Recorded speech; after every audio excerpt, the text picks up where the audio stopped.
அனைவருக்கும் வணக்கம். நமது யூடியூப் சேனல் பெயர்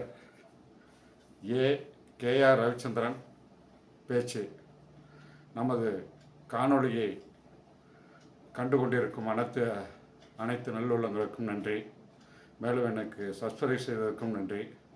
மேலும் இதை பார்த்து கொண்டிருக்கும் சப்ஸ்கிரைப் செய்யாத நண்பர்களும் நண்பிகளும் சப்ஸ்கிரைப் செய்து உறவினர்களுக்கும் நண்பர்களுக்கும் ஷேர் செய்து என்னை ஊக்குவிக்குமாறு அன்புடன் கேட்டுக்கொள்கிறேன். இப்பொழுது நம்மளுடைய தலைப்பு, உங்களுடைய சூழ்நிலையை வைத்துக்கொண்டு உழைப்பது எப்படி, செல்வந்தராவது எப்படி என்பதுதான் இப்பொழுது. அதாவது பழைய காணொளியில் 3-4 காணொளியும் கண்டால்தான் நீங்கள் இது நன்றாக புரிந்து கொள்ள முடியும்.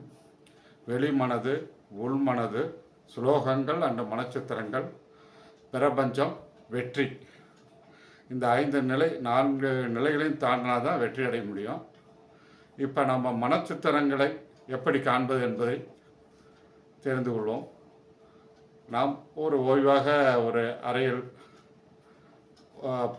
நன்றாக படுத்துக்கொண்டு கை கால்களை ஓய்வாக தளர்த்தி வைத்துக்கொண்டு அப்படியே மனக்கண்ணால் நாம் அந்த இலக்குகளை அடைந்த மாதிரி நாம் மனக்கண்ணில் பார்க்கணும். அல்லது ஒரு ரூமில் உக்காந்துருக்கீங்க, ஃப்ரீயாக இருக்கிறீங்க, அந்த டைமில் அப்படியே கண்ணை மூடிட்டு அப்படியே அந்த மனக்கண்ணில் அப்படியே அந்த இலக்குகளை அடைஞ்ச மாதிரி சித்திரங்களாக அப்படியே காணணும். காணும்போது என்னென்னா, இதுவும் பவர்ஃபுல்லான ஒன்று தான். எப்படி ஸ்லோகங்கள் பவர்ஃபுல்லாக இருக்கோ அதே மாதிரி இந்த மனச்சித்திரங்களும் பவர்ஃபுல்லான ஒன்று. இப்போ அப்படியே செஞ்சுக்கிட்டே வரும்போது என்ன ஆகுதுன்னா, நம்மளுடைய சூழ்நிலையில் என்னென்ன சம்பாதிக்க முடியும் அப்படிங்கிறத நீங்கள் சிந்திக்க ஆரம்பிப்பீங்க. இப்போ ஒரு தொழிலில் இருக்கீங்கன்னா தொழிலை எப்படி மேம்படுத்துறது, இப்போ வேலையில் இருக்கீங்கன்னா எப்படி பணி உயர்வு பெறுறது அப்படிங்கிறத பற்றி நீங்கள் சிந்திப்பீங்க. சிந்திக்கும் போது உடனே என்ன பண்ணணும், அந்த யோசனைகளை எழுதி வச்சிடணும். எழுதி வச்சுக்கிட்டு அதை செயல்படுத்தணும். அந்த உள்ளுணர்வே சொல்லும் உங்களுக்கு என்னென்ன பண்ணணும். இப்போ நீங்கள் ஏழ்மை நிலையில் இருக்கீங்கன்னா கண்டிப்பாக நடுத்தர வசதி செல்வ நிலைக்கு போயிடுவீங்க. நடுத்தர வசதியில் இருந்தீங்கன்னா அடுத்தது கோடீஸ்வரராக மாறிடுவீங்க. கோடீஸ்வரராக இருந்தீங்கன்னா இன்னும் பல கோடிக்கு அதிபதியாக மாறலாம். உங்கள் செல்வ நிலையை உயர்த்துறதுக்கு அதே யோசனை தர அந்த யோசனைகளை எழுதி வைக்கணும், சிந்திக்கணும், செயல்பட ஆரம்பிச்சிங்கன்னா வெற்றி உறுதி. இதுதான் டாபிக்கு. அதாவது ஃபஸ்ட்டு எல்லாம் நிறைய ஏளனப்படுத்துவாங்க, நிறைய ஏளனத்தெல்லாம் சந்திக்க வேண்டி வரும். ஒரு தடவை ஆப்ரஹாம் லிங்கன்ட்ட போய் ஒரு இராணுவ மந்திரி உங்களை தவறாக பேசுகிறாங்க, உங்களை ஒரு அறிவற்ற குரங்குன்னு சொல்கிறாரு அப்படின்னு சொன்னாங்களாம். அதுக்கு அவர் என்ன சொன்னாரா, ஓ அந்த அந்த இராணுவத்துறை அதிகாரியா, அவர் மிக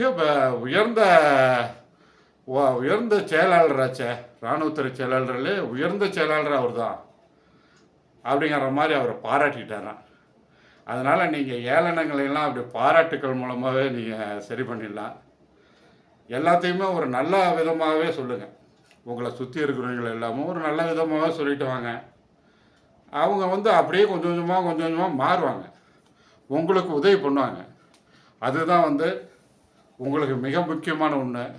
உங்கள் உள்ளுணர்வை சொல்லும் அந்த சூழ்நிலைக்கு தகுந்த மாதிரி என்னென்ன அந்த தொழிலை எப்படி மேம்படுத்துறது, அது வேலையில் இருந்தால் அந்த மாத வருமானத்தை எப்படி பெருக்கிறது அப்படிங்கிறது தான் அந்த உள்ளுணர்வு சொல்லும், யோசனைகளை சொல்லும். அந்த யோசனைகள் மக்கள் விரும்புவதை நீங்கள் கொடுக்கணும்.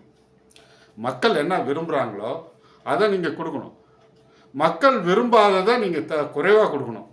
இவ்வளோதான் விஷயம். என்னென்ன மக்கள் விரும்புகிறாங்க அப்படிங்கிறத நம்ம தெரிஞ்சுக்கணும். அதன் மூலம் நம்ம கண்டிப்பாக செல்வந்தர் ஆகலாம்.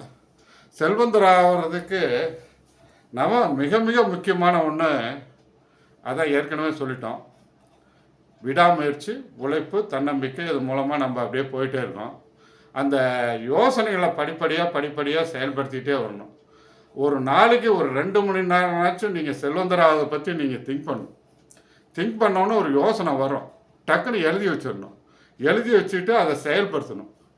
அதே மாதிரி நீங்கள் ஒரு உதவி கேட்க போகும்போது, ஒருத்தர்கிட்ட உதவி கேட்குறீங்க, கேளுங்கிற மந்திர சூழலை பற்றி தான் பேசியிருக்கோம்.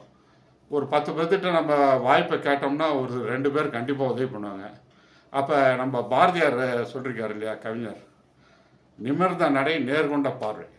ஒருத்தரை நம்ம பார்க்கும்போது அப்படியே நேருக்கு நேராக பார்க்கணும். அவங்கள அப்படியே நேருக்கு நேராக பார்த்து இனிமையாக பார்க்கணும். எப்படி நம்மளுக்கு அவங்க உதவி பண்ணுவாங்களோ அந்த மாதிரியான வார்த்தைகளை நம்ம பேசணும். அவங்க நம்மளை தூக்கி விடுற அளவுக்கு, நம்மளை மேலும் மேலும் தூக்கி விடுற அளவுக்கு அவங்கள்ட்ட நம்ம அந்த வார்த்தைகள் மூலமாகவே பேசணும். இதெல்லாம் போக போக கண்டிப்பாக உங்களுக்கே வந்துடும்.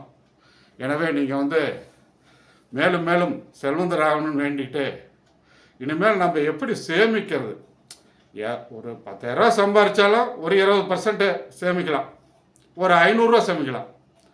20,000 சம்பாதிச்சிங்கன்னா ஒரு 1000 சேமிக்கலாம். 50,000 சம்பாதிச்சிங்கன்னா ஒரு 20% சேமிக்கலாம். அந்த சேமிப்பெல்லாம் எப்படி பண்ணுறது பார்த்தீங்கன்னா, அந்த காலத்தில் சிறுவாட்டு காசுன்னு வச்சுட்டு இருப்பாங்க கிராமத்திலலாம். ஏதோ அந்த சேமிப்பு பழக்கத்தை அவங்க நிறைய வச்சுட்டு இருந்தாங்க. அந்த மாதிரி சேமிப்பு பழக்கத்தை பற்றி தான் நம்ம அடுத்தது பேச போகிறோம். எதில் முதலீடு பண்ணால் சீக்கிரம் செல்வந்தர் ஆகலாம் அப்படிங்கிறத பற்றி தான் பேச போகிறோம். அடுத்த அத்தியாவசியம் வெயிட் பண்ணுங்கள். கண்டிப்பாக செல்வந்தர் ஆகிட்டீங்க. நன்றி, வணக்கம்.